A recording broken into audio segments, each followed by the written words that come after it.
Bem-vindo à lição 3, Classes Servlets Avançadas. Na lição anterior, reparamos como as classes Servlets podem ser utilizadas pelos desenvolvedores Java para receber requisições de clientes e produzir respostas dinamicamente. Também vimos como distribuir servlets empacotando-as em arquivos WAR e carregando-as no container web. Ao final desta lição, o estudante será capaz de redirecionar respostas, identificar o escopo dos objetos, utilizar seções e rastreamento de seção, utilizar filtros. Existem casos onde queremos que a servlet tenha somente a responsabilidade de fazer algum processamento inicial e deixe a geração do conteúdo a alguma outra entidade. Suponhamos que seja obtido do usuário algum valor e o apresentemos com diversas visões baseadas neste valor. Digamos também que tenhamos um site que, após processar a entrada do usuário, apresente diferentes páginas dependendo do perfil do sistema. Colocar toda a geração de conteúdo para todas as páginas em uma única servlet pode torná-la não gerenciável. Nestes casos, seria melhor a servlet redirecionar a geração da saída. Existem dois modos que podemos utilizar para realizar este redirecionamento. Através do objeto requestDispatcher, através do método sendRedirect, encontrado no objeto HTTP Servlet Response. É possível obter uma instância do objeto requestDispatcher, invocando o método getRequestDispatcher. Este método pode ser encontrado no objeto HTTP Servlet Request. O parâmetro string que este método recebe é a localização da página HTML, JSP ou a servlet para a qual se queira disparar a requisição. Com a instância do objeto requestDispatcher, existe a opção de invocar um dos seguintes métodos, include ou forward. Ambos os métodos pegam o conteúdo produzido no local especificado e torna-o parte da resposta da servlet para o usuário. A principal diferença entre eles é que o método forward faz com que a página-alvo tenha toda a responsabilidade de gerar a resposta, enquanto que o include só incorpora o conteúdo da página-alvo. Ou seja, utilizando o método include, pode-se adicionar outro conteúdo à resposta, ou mesmo incluir outra página-alvo. Passaremos agora para o NetBeans. Observe que estaremos primeiramente utilizando o método include. Os códigos para estes programas podem ser encontrados na apostila. Informamos o usuário e uma senha.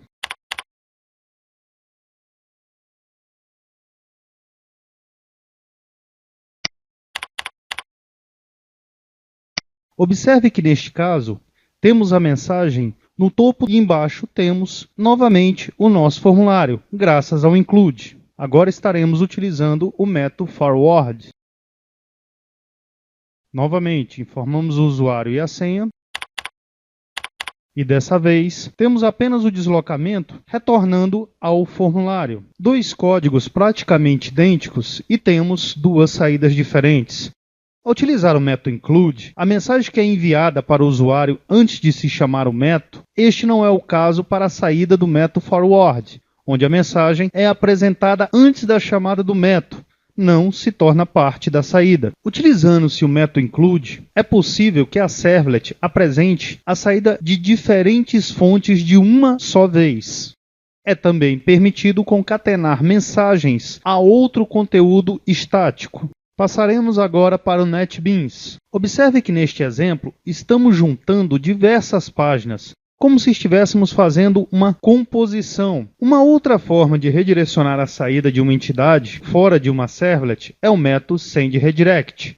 O parâmetro que o método recebe é uma string que representa o caminho para a página-alvo, a ser redirecionada para o usuário.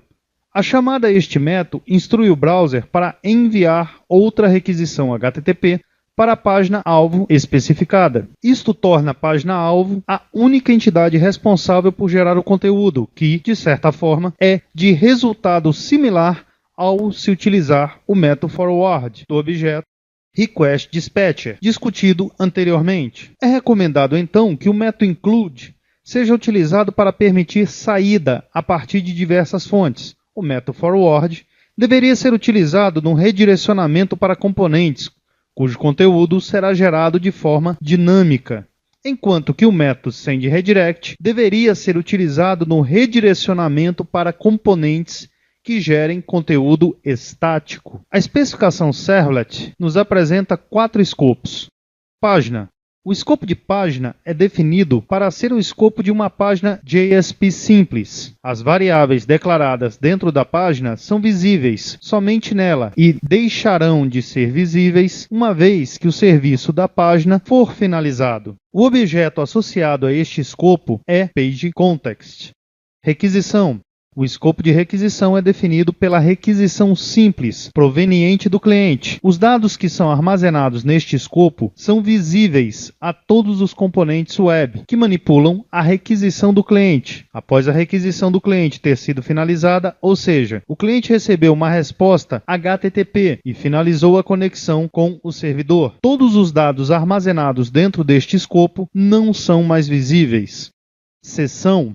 Este é o escopo que abrange uma sessão com o cliente. Esta sessão se inicia quando o cliente acessa a aplicação pela primeira vez e finaliza quando o usuário realiza o logout do sistema ou a partir de um timeout definido no servidor. Os dados deste escopo estão visíveis a todos os componentes web que o cliente utilizar durante este intervalo. Os dados de uma sessão de usuário, contudo, não estão visíveis para outros usuários. Aplicação. Este escopo abrange toda a aplicação. Os dados armazenados neste escopo são visíveis a todos os componentes, independente de requisição de usuário ou sessão que os esteja manipulando, e dura até a aplicação ser finalizada. Todos os objetos do escopo, mencionados anteriormente, contêm métodos comuns para recuperar e armazenar dados neles. Para armazenar os dados, utilizamos o método setAttribute. O parâmetro string que o método recebe armazenará o objeto associado a um determinado valor. Para recuperar os dados posteriormente, passamos a mesma chave como parâmetro para o método getAttribute. Se não houver objeto a ser recuperado para uma dada chave, o valor null será retornado pelo método. Vamos analisar o seguinte cenário. A aplicação deverá exibir os detalhes de uma pessoa a partir do seu Personal ID. Este Personal ID será fornecido pelo usuário. Para promover a manutenabilidade, o componente que recuperará os detalhes pessoais será separado do componente que exibirá as informações para o usuário. Estes dois componentes farão comunicação utilizando o armazenamento de dados e as estruturas disponíveis no escopo de requisição. Passaremos agora para o NetBeans. Criaremos então uma replicação do nosso cenário. Observe que existe a classe Person e a classe DataService. Utilizaremos aqui meramente um exemplo, jogando qualquer nome para person.getName e um endereço qualquer para person.getAddress. Lembre-se, a intenção aqui é apenas demonstrar como funciona. E como resultado, teremos o nome e o endereço. Recordemos que o protocolo HTTP foi projetado para ser um protocolo conectado, sem estado. Quando um browser envia uma requisição para o servidor, ele abre uma conexão, envia uma requisição HTTP, consome a resposta HTTP e então fecha a conexão.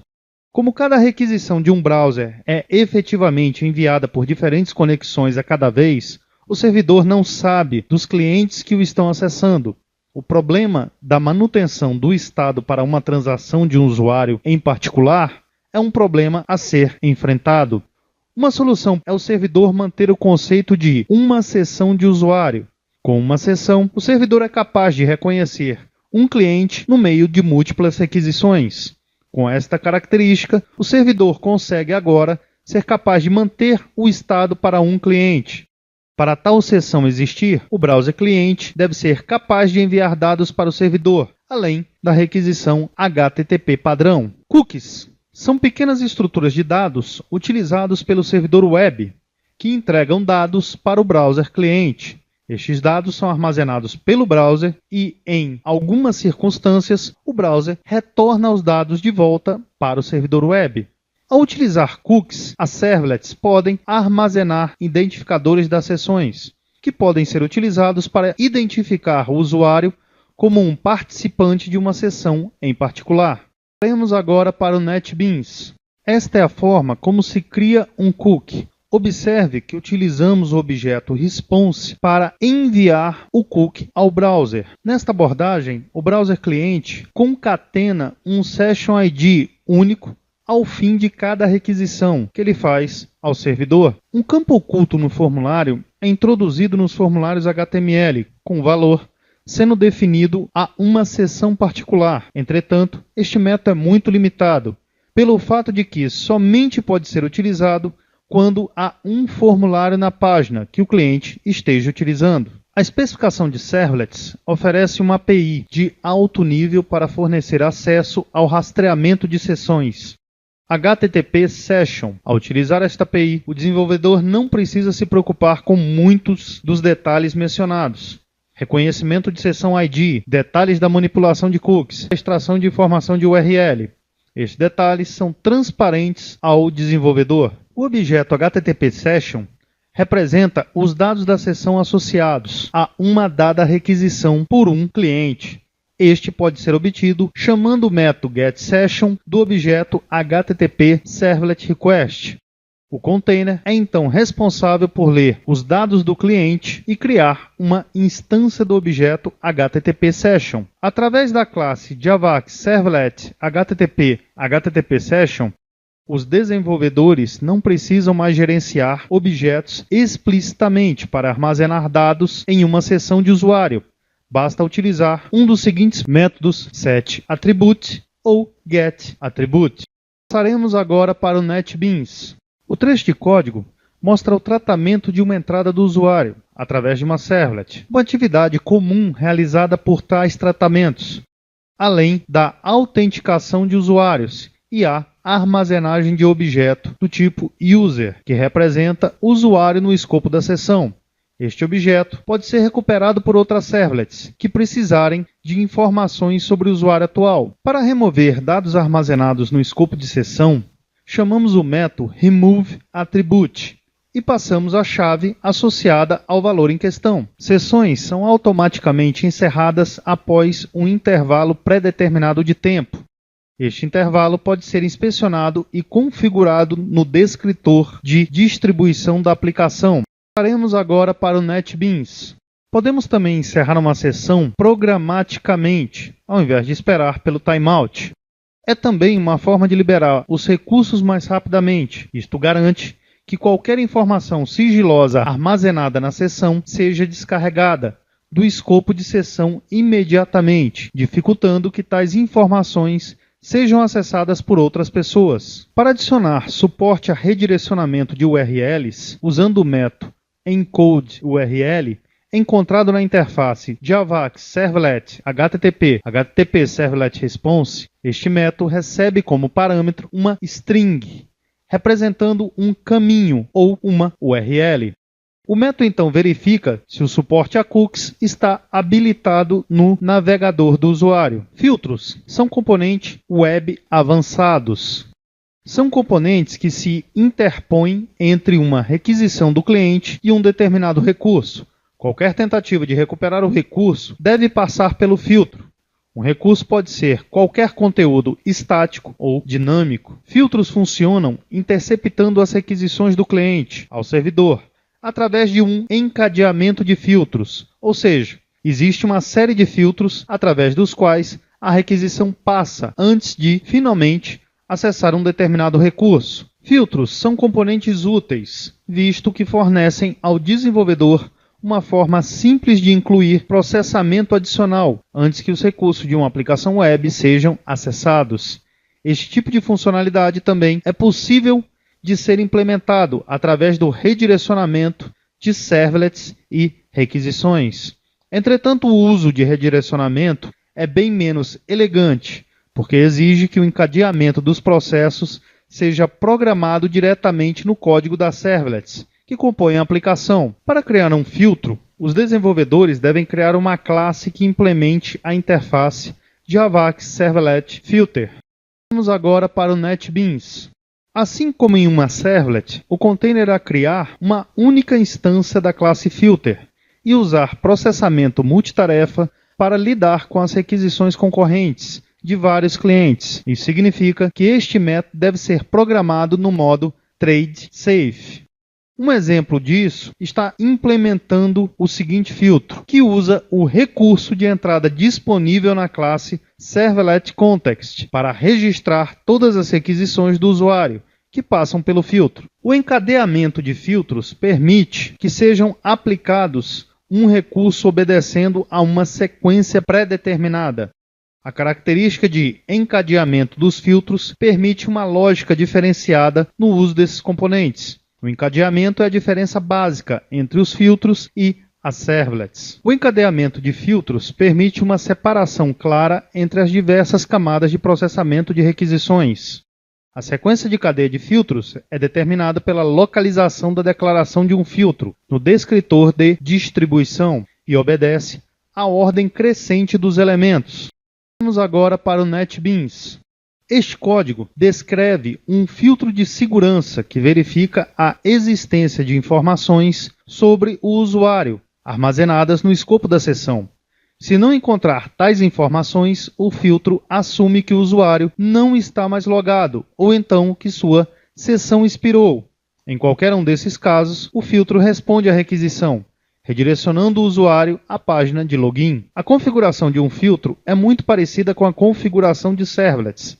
Existe uma seção necessária para configurar cada filtro, utilizado na aplicação, bem como seções para configurar o mapeamento entre os filtros e os padrões de URLs, aos quais as cadeias de filtros serão aplicadas. Nesta lição, vimos redirecionamento de resposta, classes de escopo, gerenciamento de seção, filtros. Os seguintes parceiros tornaram o Jedi possível em língua portuguesa: Instituto CTS, Sun Microsystems, Java Research and Development Center da Universidade das Filipinas, DFJUG, Banco do Brasil, Politec, Borland, Instituto Gaudium e CNB.